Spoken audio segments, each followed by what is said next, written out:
Hello friends, today we will start with the new topic company. What is company? According to section 2 of the Companies Act 2013, company is defined as a company formed and registered under this act or an existing company. Company act 2013 के section 2 में बताया गया company उसे कहते हैं जो कि इस एक्ट के तहत यानी कि 2013 एक्ट के तहत फॉर्म किया गया या एग्जिस्टिंग कंपनी। एग्जिस्टिंग कंपनी क्या है? An existing company is referred to as a company formed and registered under any of the form companies act. Means जो एग्जिस्टिंग कंपनी उसका मतलब ये है कि जो कोई भी कंपनी जो किसी भी एग्जिस्टिंग मतलब 2013 के पहले भी जो भी कंपनी लॉ था, कंपनीज एक्ट था यानी 1956 था या उसके पहले भी जो था उसके तहत भी यदि कोई कंपनी रजिस्टर्ड हुआ है या फॉर्म किया गया है तो उस लॉ के तहत उसे एग्जिस्टिंग कंपनी को भी कंपनी मानेंगे। या जो 2013 के एक्ट में हुआ है सेक्शन 2 के तहत बना है कंपनी वो भी कंपनी होगा। अब क्या है मेनली व्हाट इज कंपनी? तो कैरेक्टरिस्टिक्स ऑफ कंपनी हम लोग देखेंगे। तो पहला legal separate legal existence. Means company का जो होता है वो सेपरेट लीगल एग्जिस्टेंस होता है। A company is an artificial person created by law and can sue and can be sued in its own name. Means company जो होता है वो एक सेपरेट लीगल एंटिटी होता है। मींस उनको एक सेपरेट होते हैं वो other than it's share holders और मेंबर्स। तो सेपरेट लीगल एंटिटी के तहत उनको रजिस्टर्ड किया जाता है लॉ में। अब वो किसी को भी वे स्यू कर सकते हैं यानी केस कर सकते हैं या उनपे कंपनी पे भी कोई स्यू कर सकता है, केस कर सकता है। सेकंड है perpetuality of existence. A company is distinct legal entity.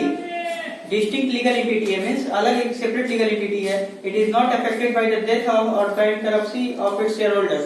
यानी कोई भी शेयर होल्डर से बैंक करप्ट हो जाता है या डेथ हो जाता है या छोड़ के चला जाता है कंपनी तो उससे कंपनी को कोई फर्क नहीं पड़ेगा, कंपनी विल रन।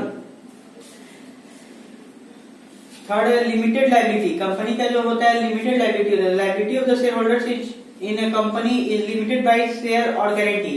मींस जो कंपनी में लायबिलिटी होता है शेयर होल्डर्स का उनके जो जितना वो शेयर्स लिए होते हैं या जितना गारंटी दिए होते हैं उतना ही उनका लायबिलिटी होता है। यानी कि अनलिमिटेड लायबिलिटी नहीं होता है। मींस कंपनी में जितना वो शेयर्स परचेज किए हैं उतना ही उनकी लायबिलिटी है या जितना का गारंटी वो लिए कि यदि मान लेते हैं कंपनी लिक्विडेशन होगा तो उस वक्त कितना वो पैसा देंगे या कुछ भी तो वो जितना गारंटी ली है उतना ही उनका लायबिलिटी है।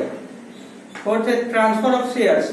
The shares held by the share holder of a company can be transfer to any person without the approval of the share holders. Means जो भी शेयर होल्डर्स जो शेयर खरीदे हैं कंपनी में वो ट्रांसफर किया जाता है किसी भी दूसरे को बिना अप्रूवल के शेयर होल्डर्स के। Number of members. In case of public limited company the minimum number of share holders is fixed at 7 and while there is no maximum limit fixed. Means जो पब्लिक कंपनी होता है उसमें minimum members की limit 7 रखा गया है और maximum का कोई अपर केस नहीं है। अपर केस नहीं मींस अपर लिमिट नहीं है, कितना भी मैक्सिमम अनलिमिटेड मेंबर्स हो सकते हैं पब्लिक कंपनी के। Management. Every share holders of a joint company can not be permitted to participate in the management of the company in view of the large number of share holders, so it is interested to a board of directors elected by the share holders. तो कोई भी company में इतने बहुत सारे members होते हैं तो पार्टिसिपेट नहीं कर सकते हैं कंपनी के में share holders. Large number of share holders होने के कारण तो वो लोग मिलकर एक बोर्ड ऑफ डायरेक्टर्स इलेक्ट करते हैं शेयर होल्डर्स मिलकर और वही लोग मुख्य जो कंपनी का डिसीजन होता है वो लेते हैं। Management. Every share holders of a company can not be permitted to participate. A certificate for commencement of business. After the above, a statutory declaration has been filed by the secretary or the director and the prescribed fees paid, the registered issues the certificate of commencement of business. commencement of business का certificate कब मिलता है?